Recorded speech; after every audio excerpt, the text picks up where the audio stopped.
Hello, everybody, and welcome to our April Bug Jam live stream.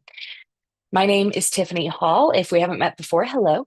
I'm an alumni of TripleTen Software Engineering Program. I'm a full stack engineer, and I'm a product owner at Scholastic Inc., which is the world's largest publisher of children's books and a powerhouse in the digital education space, too.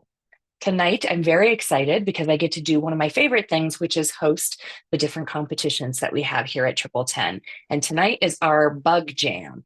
So thank you so much for joining at home. Thank you for watching the recording. Thank you to all the students who are joining this evening with us live. Um, One of the things that I do love most about these Bug Jams, and well, about any of the competitions, is just the ability for all of us to kind of connect. And it makes our country just a little bit smaller. And then when you travel for work, you have friends to visit in almost every state. So lots of great opportunities for networking here. Okay, so if you're not sure what a code jam is, or in this case, a bug jam, I am here to let you know what that is. Okay, at TripleTen, it's a friendly competition that occurs for our students during their normal coursework. These are super short competitions where a group of students get together and they jam out a bunch of work to meet our prompt. This bug jam consisted of two parts. There's the QA part and the presentation part. Last week, our QA students, the quality assurance students, were divided into teams and were challenged to collaboratively check the app that had been created by our March software engineer Code Jam participants. So we went way back into last month. To give you a quick overview of what that project looked like, in case you didn't have a chance to watch, our SE students were challenged to collaboratively create and develop something to inspire their community or the world at large, to take on more sustainable habits, conserve energy, reduce environmental footprint, take care of Mother Earth. It was Earth Hour last month, so that was our theme. Our teams then had 5 days to make their projects. Today, the teams are going to show their results. Our QA teams are going to show the results to you watching, and our judges will then review them in the following week. The judges will be evaluating the QA part and the presentation part. Our results are going to be posted on Discord by our results will be posted next week by Thursday, so please go ahead and take a look then. It looks like that's the 24th. All of our students and our viewers can vote for favorite projects. So if you're a student, during the week, you'll have the opportunity to vote for your favorite project in the Discord channel, so be on the lookout for that poll. If you're not a student of ours just yet, then you can go ahead and write in the YouTube chat below, or in the comments if this is no longer live. And then your favorite audience award winner will get a special prize from TripleTen. Most often, it's going to include a piece of cheese because my cat likes to be in charge of packaging. Okay, well, now it's time for the fun part where we get to see what the students have accomplished. So let's wish them all good luck. We have 2 teams this evening. The first team that we have is Little Bug Planet. That team is Kara Cross, Chandana Vaharla, and then Raktam Bomik. I will show their presentation.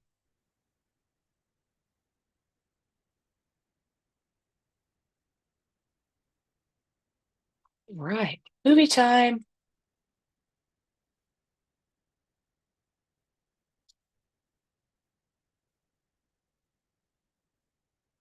Hello, everybody from the TripleTen team, as well as any viewers who have decided to drop by today. We are Team Little Bug Planet, and we're excited to share our presentation and project for the April Bug Jam, where we tested an application called Earth Hour Mode. I'd like to introduce our team to start us off. My name is Rockton, and I will be handling our introduction for today.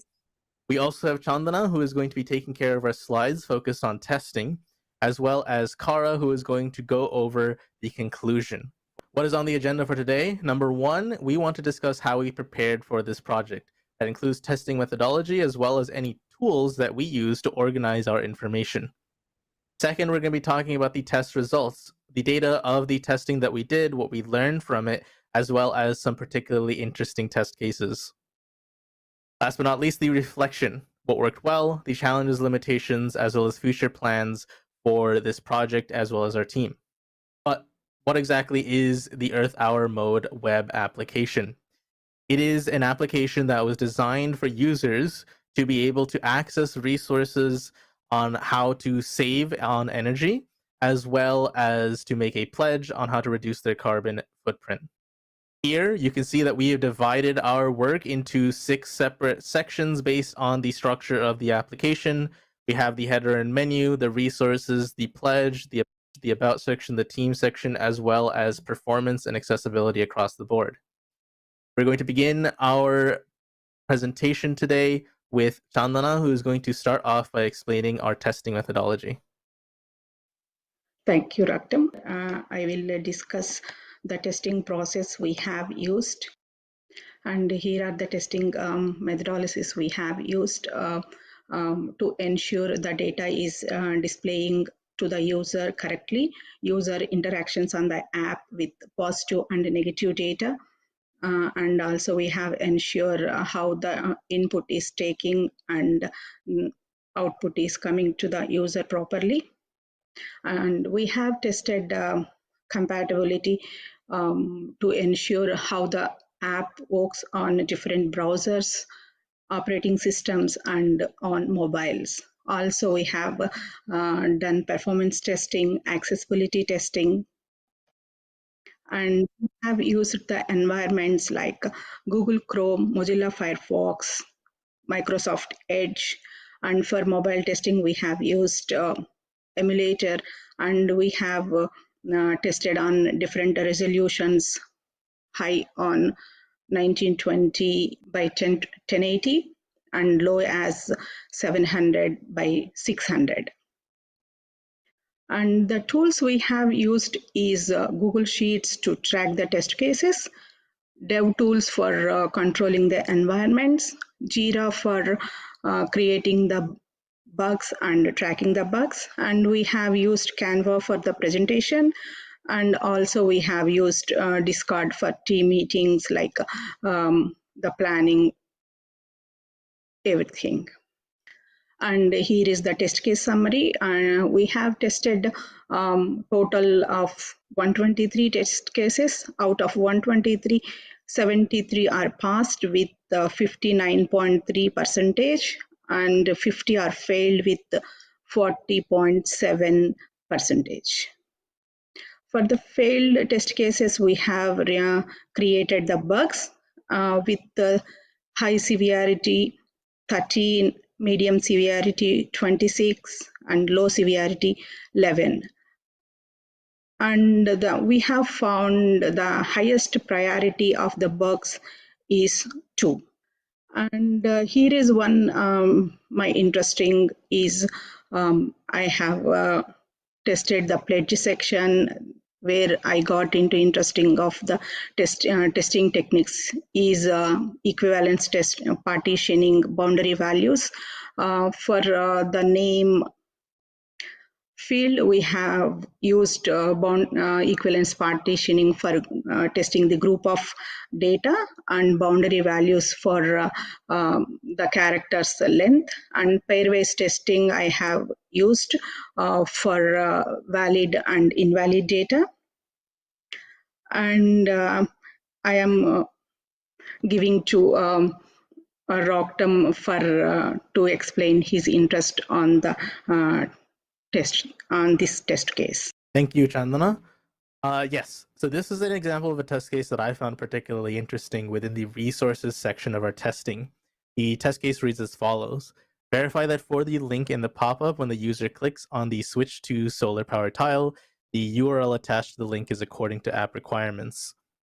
When we actually broke down this particular test case, we wanted to make sure that we tested the URLs for each individual resource in the pop-ups that were listed in the requirements.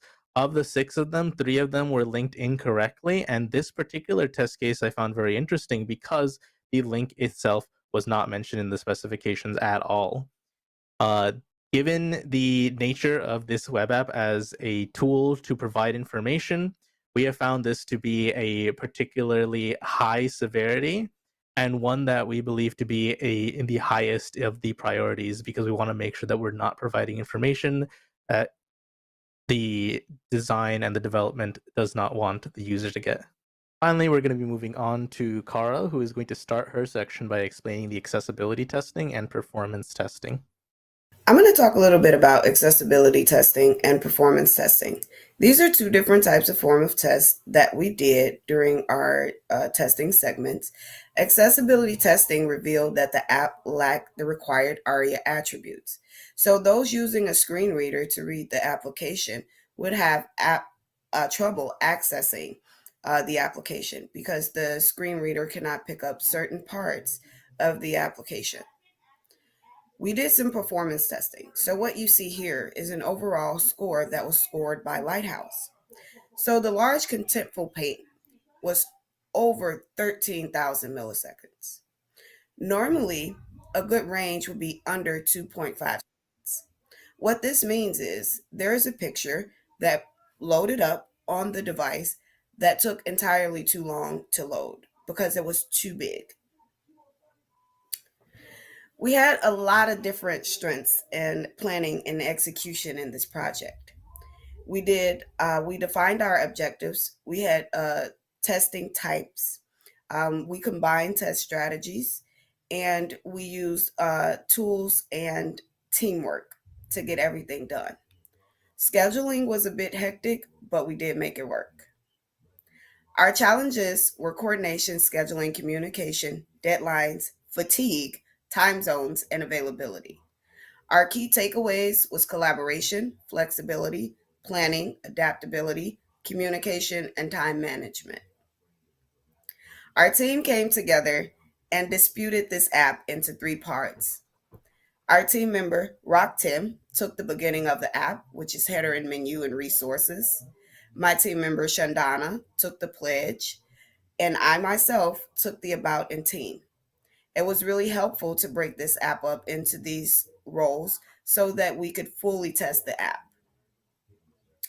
In conclusion, over 6 days, our team successfully conducted app testing across two different time zones. Despite the challenges in scheduling and communication, we maintained steady progress through strong collaboration and adaptability.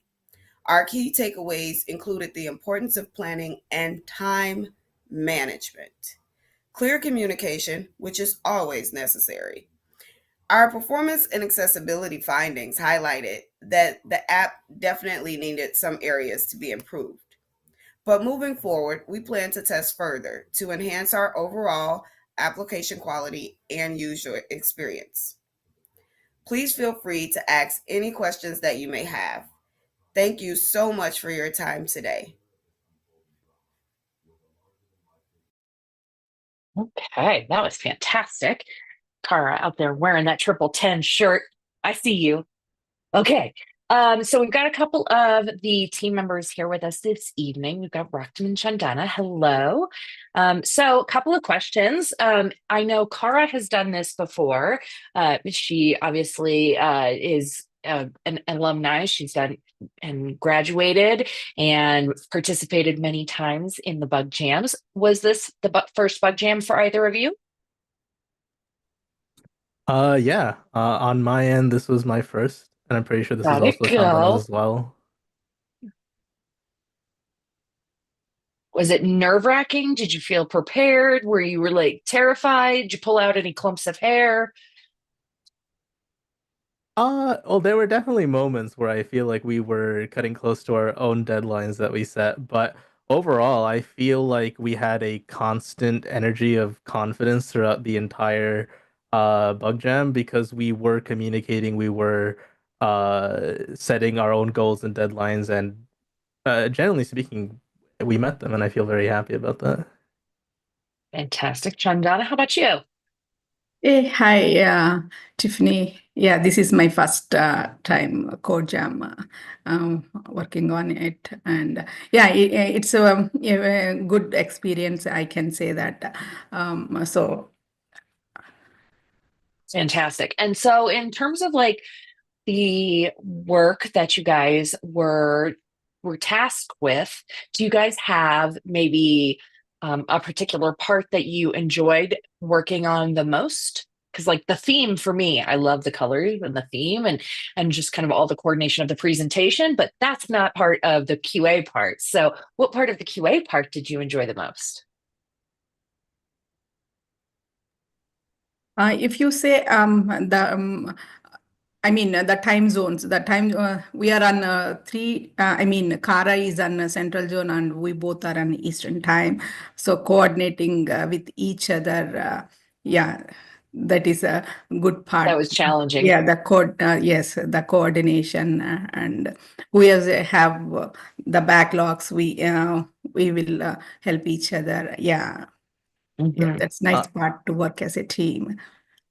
I think specifically for the QA side of things, overall, the majority of the app seems to be focused on giving information, just like we explained, which meant that a lot of the bugs that we kind of had to find and notice really had to do more with like non-functional tests, Mm, because this is generally what we're looking for the most, or rather, the most of the test cases came out to be: is this displaying the correct information? Are we making sure that it is going to the right link to the article that it needs to be. Uh, uh, when um, when we look at any section of the navigation, uh, is this meeting the specifications?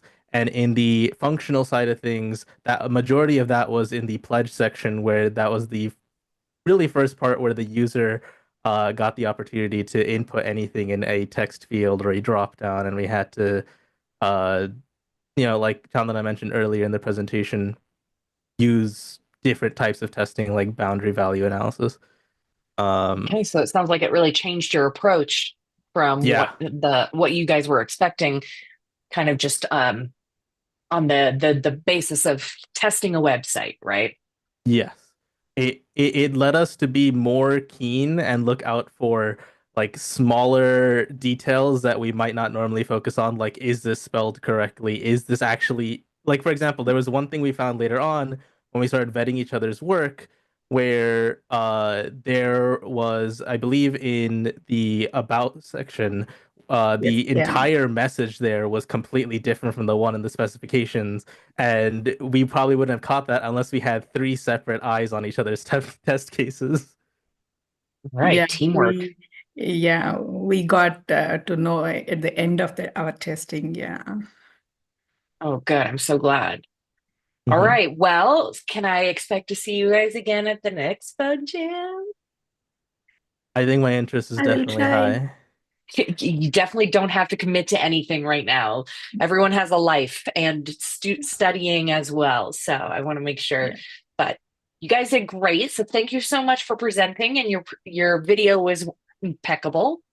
Very nice job. That again is the Little Bug Planet with Kara Cross, Shandana Vajrala, and Rockton Vomik.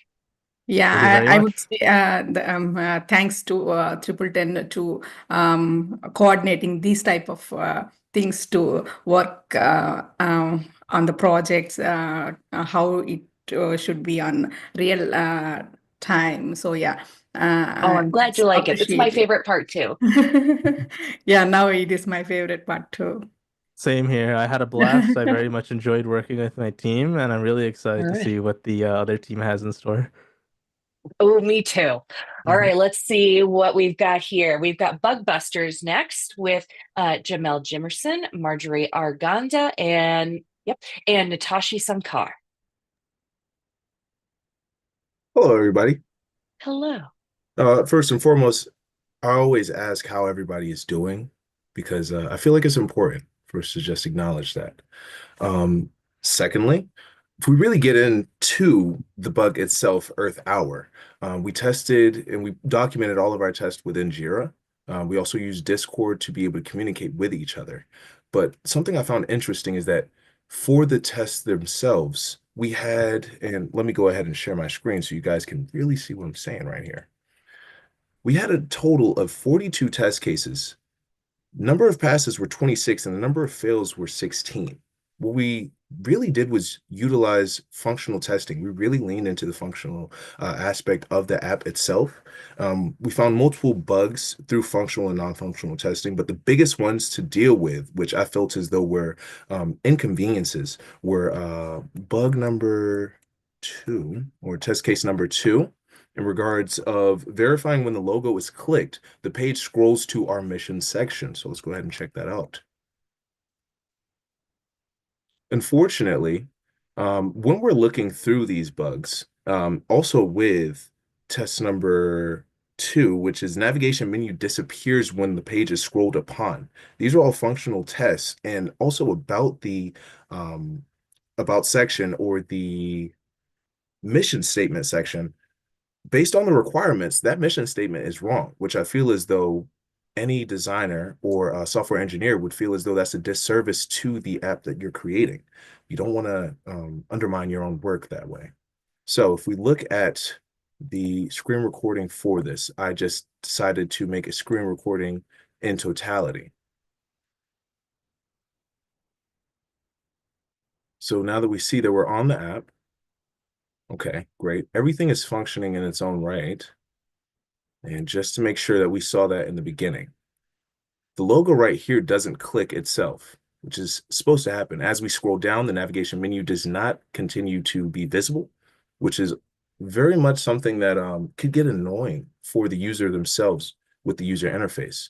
The link itself does not highlight, and that is not okay. Also, when you click the link, it does not open a different web page. It opens in the same page, which may not necessarily be a huge issue, but it is an inconvenience for the user themselves. Testing through the other tests for the app itself, because granted, this is usually just going through. Something we also found was with the pledge name itself, you are able to get one character within it, which is a part of our boundary testing. You should be able to get 20 characters in there. And we also are able to put special characters in there. I mean, somebody may want to feel special and put an exclamation point, myself included, but it shouldn't happen for the app itself.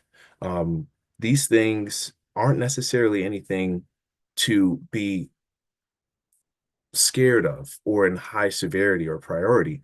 But we did realize that as we were testing how many of these pledges that you could put in there, which also something that was a little weird is that the requirements said that the pledges themselves are supposed to be entered at the top, the new pledges that are pledged, but they appear at the bottom.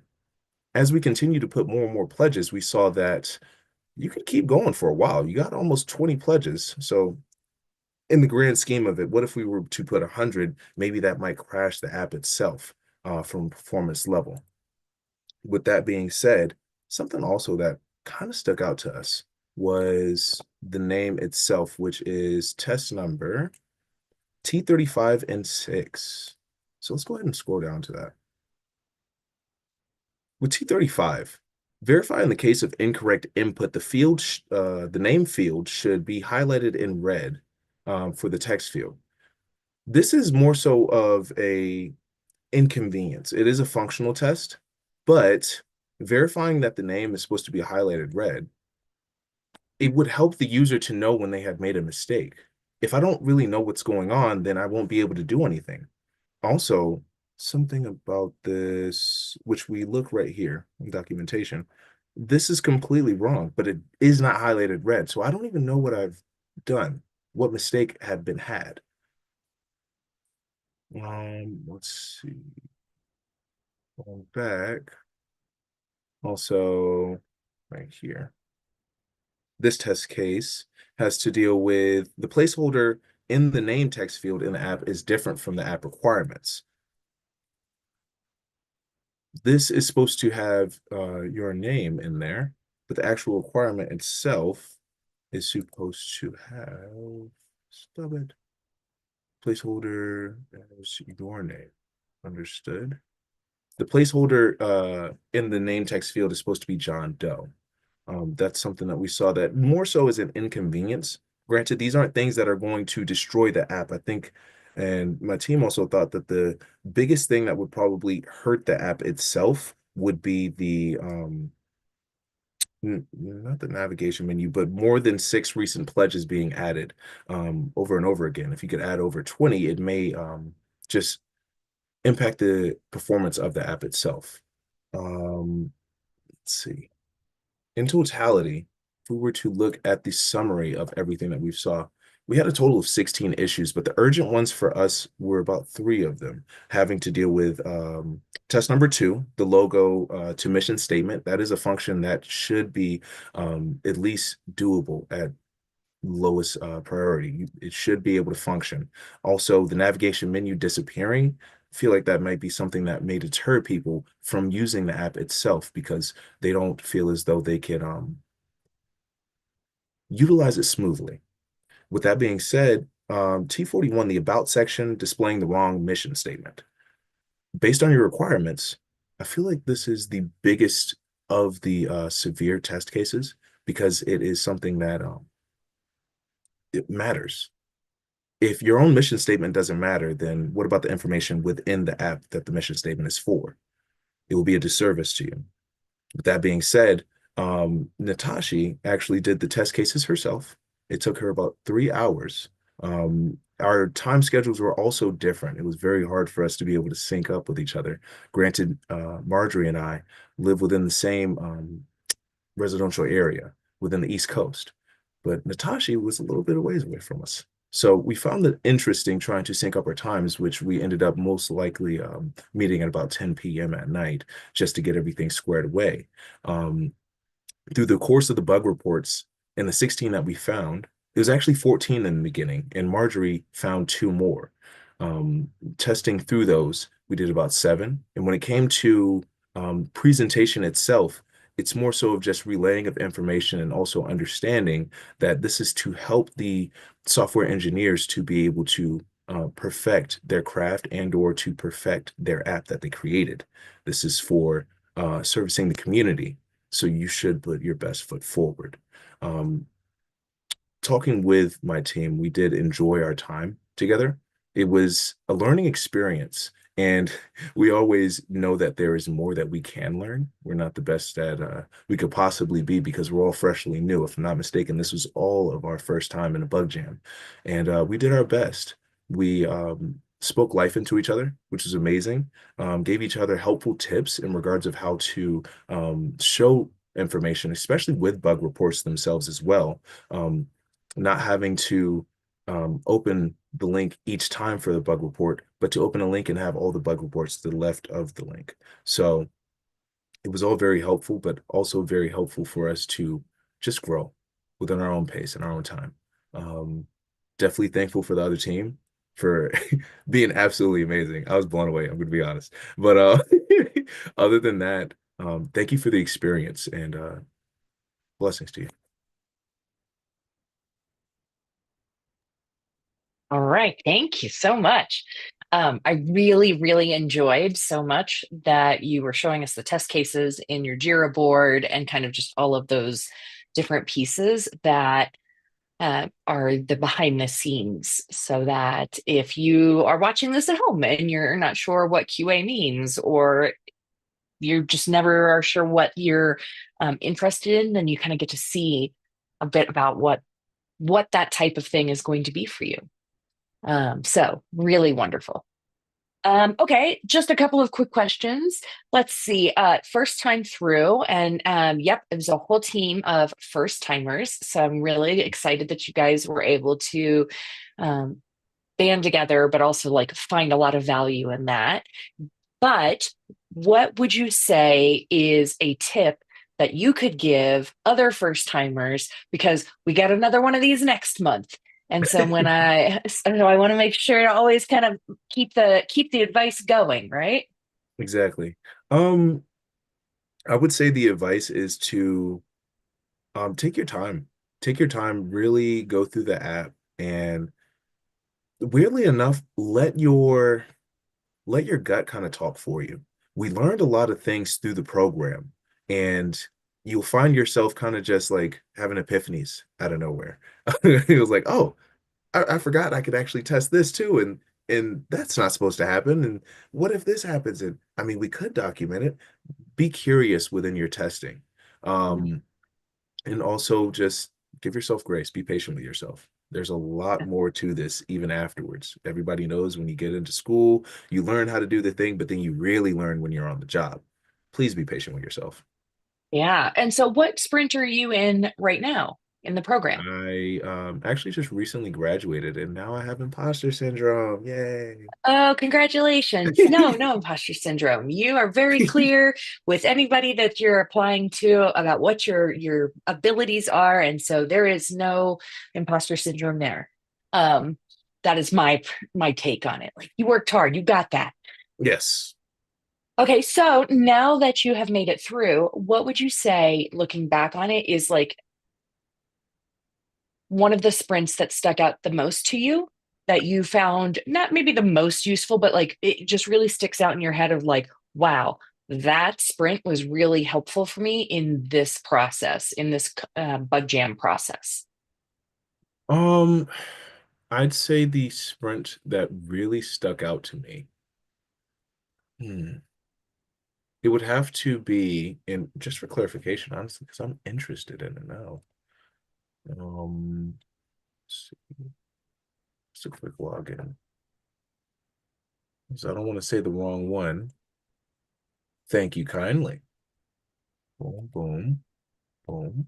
It'll be like sprint number 4, the importance of cats. Oh yeah, yeah. Exactly, exactly. I'd say the biggest one was test design and documentation. Test Ooh, cases are so weird for me and or foreign.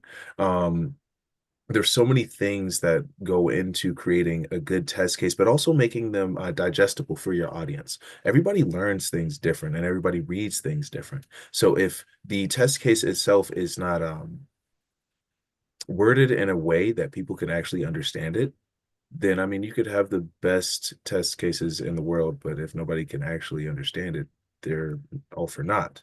So we want to yeah. make them as simple as possible, or in medical terminology, we want to put it in layman's terms for people. And the test cases was the document you were showing us with the spreadsheet where you had like the T1, T2 Hmm.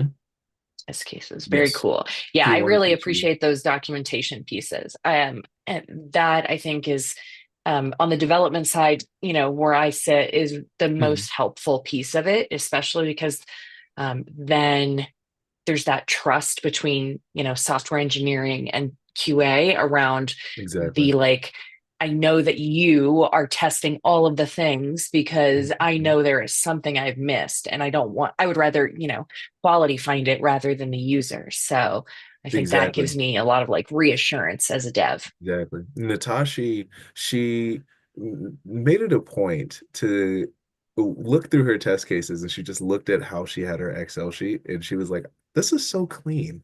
This is so neat.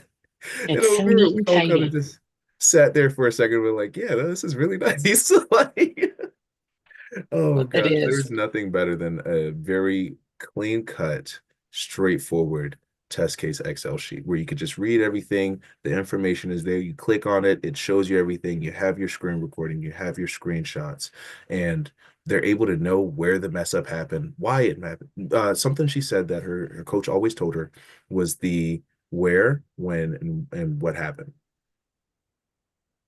Yeah, I think that is really important because even on the dev side of things, um, the why comes so much later in the process, Mhm. and but people get hung up on that one first. Yes. Yes, Totally. All exactly. right. Well, thank you so much for presenting, and thank you to all of your team. That was really wonderful. That team is our Bug Busters team with Jamel Jimerson, Marjorie Arganda, and Natashi Sankar. Okay, so that is all for us tonight. So I'm going to go ahead and wrap us up for the evening so that everyone can get to voting on their favorite team, so that that favorite team can get some of that sweet, sweet merchandise as the audience award winner. Okay, This has been our April Quality Assurance Bug Jam presentation. Thank you so much for watching us. If you are not sure how to cast your vote, remember if you're a student, you're going to cast that vote in Discord. And then if you're not a student of ours just yet, then you will cast that either in the live chat, which is down below, or if you're watching this on recording, you put it in the comment section. All right. The results for the winners, both the point winners and the audience winners, will be announced on Discord and socials on April 24th. That's next Thursday. I want to send a special thanks to everyone who helps behind the scenes organize all of these jams. Irina, Kevin, Elena, Natasha, Irina, Dennis, and of course, my cat Sharkbait. He's got to send his piece of cheese. Thank you again to all of the participants in our bug jams and for presenting your work and having the courage to really put yourself out there, not just to fellow classmates, but to everybody who's watching on YouTube. I am always really impressed and very excited by all of the things that you guys are showing off that you're learning all the time. It makes my teacher heart so happy. All right. If you need to find me, my name is Tiffany Hall. You can find me at Tiffany Codes on Instagram, and you could probably find my cat Sharkbait trying to convince someone he needs a fourth meal. Other than that, thanks so much for watching, and we'll see you guys later. Bye. Thank you.